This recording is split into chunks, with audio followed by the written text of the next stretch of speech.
Planning and Zoning Commission meeting of October 6th. Seated tonight are 5 regular members, myself, David Rothman, Gardner Young, Fred Dykeman, Lynn Conway, and who's the 5th? Who did I forget? Oh, Ben Philbrook. Do I hear a motion on the minutes of the previous meeting? I would make a motion to approve them, but I have a suggestion that there's an error on line 7, paragraph 6 of the wind development discussion.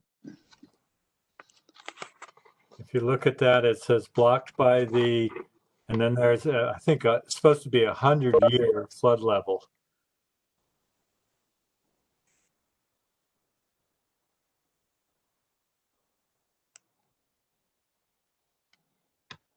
Would not be in jeopardy of a 100-year flood event? I think it was just left blank. It was just left blank in the minutes. I saw that. I saw that too. Do I hear a motion to approve the minutes as amended? So moved. Second. Second. Any discussion? All those in favor? Aye. Aye. Opposed? Ayes have it. Hi, Lynn. Staff.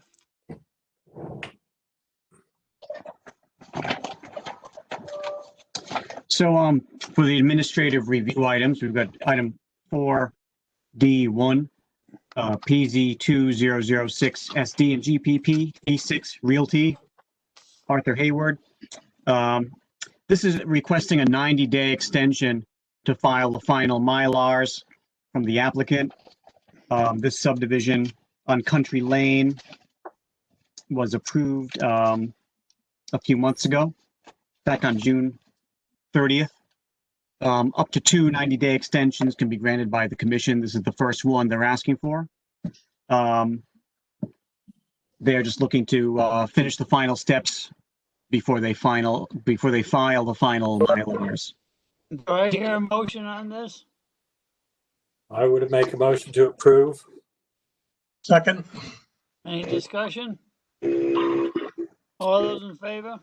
Aye. Aye. Okay, Ben, Keith?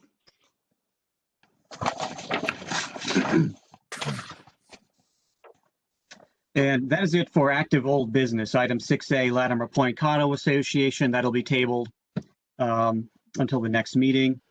Item 6B, the Mystic Health Center bond reduction, that'll also be tabled to a future meeting.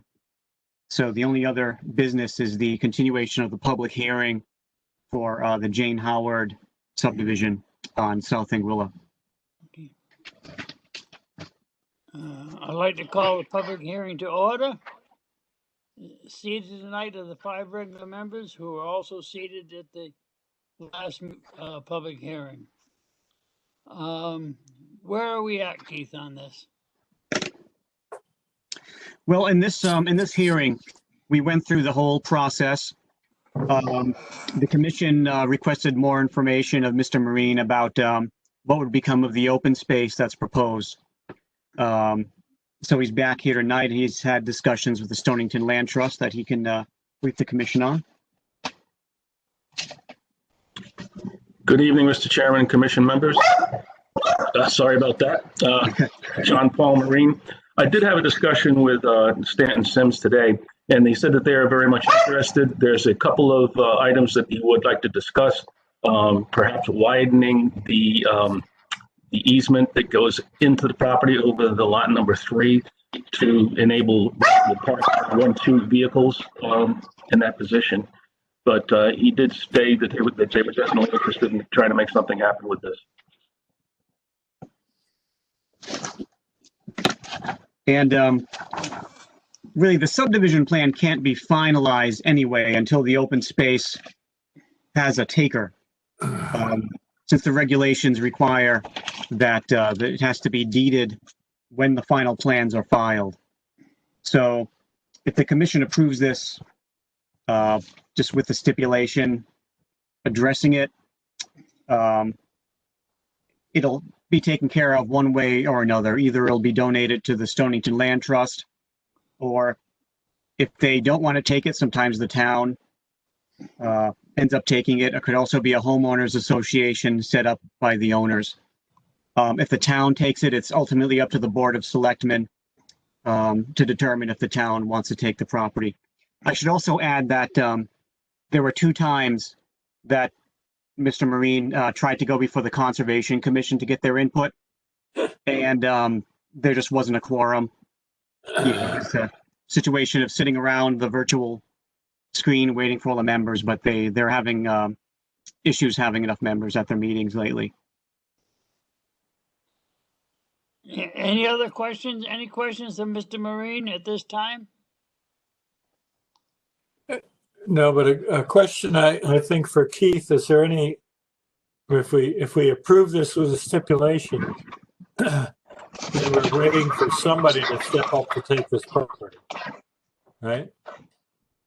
And I wonder if there's any risk in that. No, I think the only risk is to the applicant themselves. I mean, if it's months and there is no taker for the open space, and let's say even the town doesn't want it, they won't be able to file the final Mylars and the approval will just expire. And then they'll be back to phase 1. And how many months do they have to do that? Well, the commission can grant up to 2 90-day approvals, so 180 days. Okay. Well, actually more than that, because there's the original 90, so 270 days.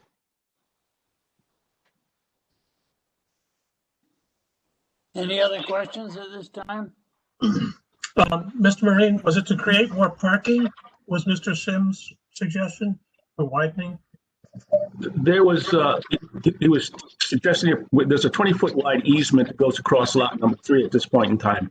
Right. And he was thinking that it might need to be a little bit wider than that. They would like to have the ability to at least pull one or more than one car off.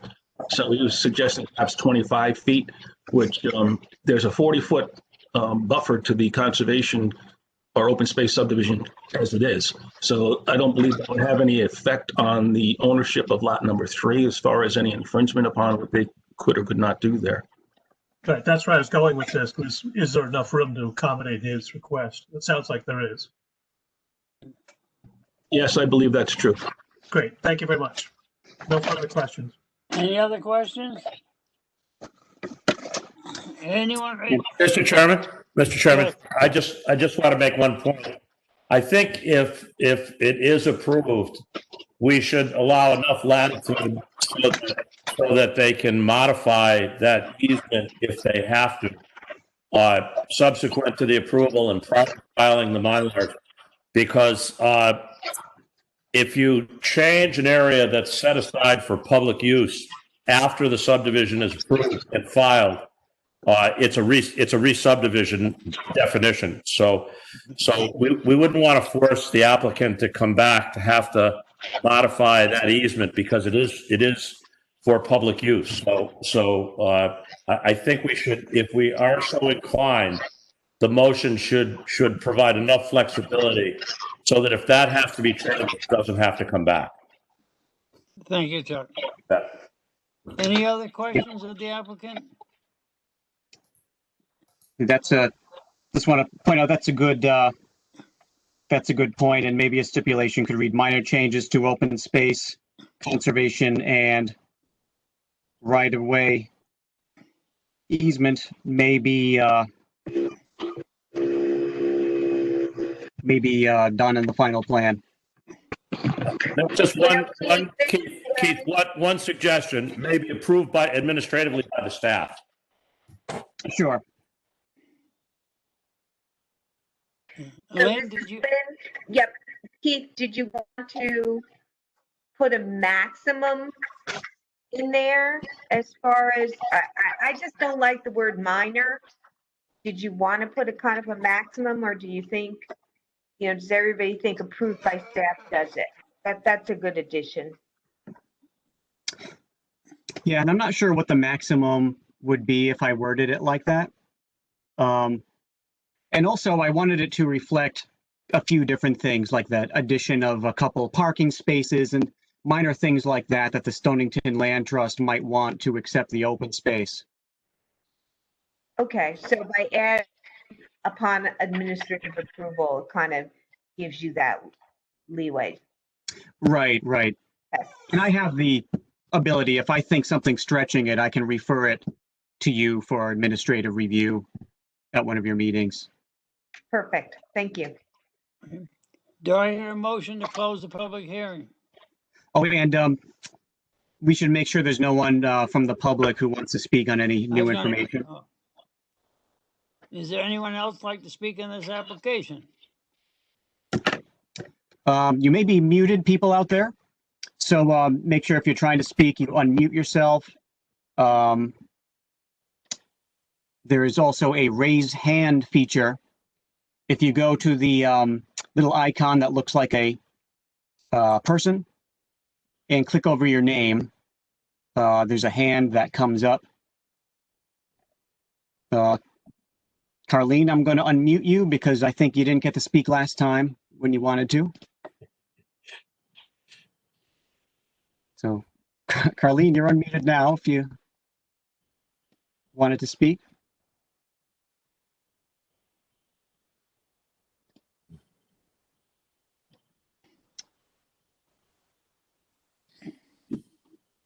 All right, hearing none. Do I hear a motion to close the public hearing?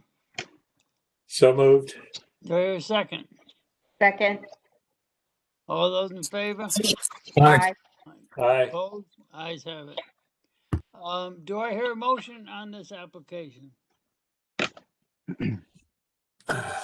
Excuse me, I should add that there's three decisions here. There's the decision for the subdivision waivers, which actually require a supermajority 4-5 vote. A decision on the groundwater protection application, and this decision on the subdivision application. And we've got the 6 recommended stipulations that go along with that. Just as a reminder, what the waivers are here.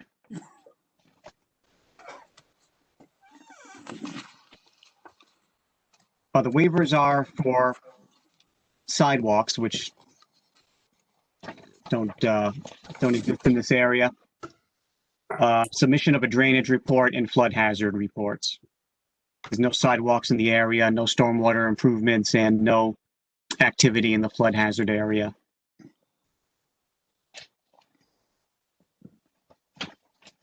Okay. So how do we proceed? A motion to approve the waivers?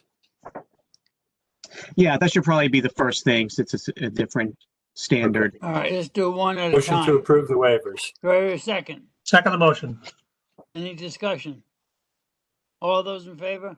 Aye. Second motion. Make a motion to approve the groundwater. What do we need, Keith?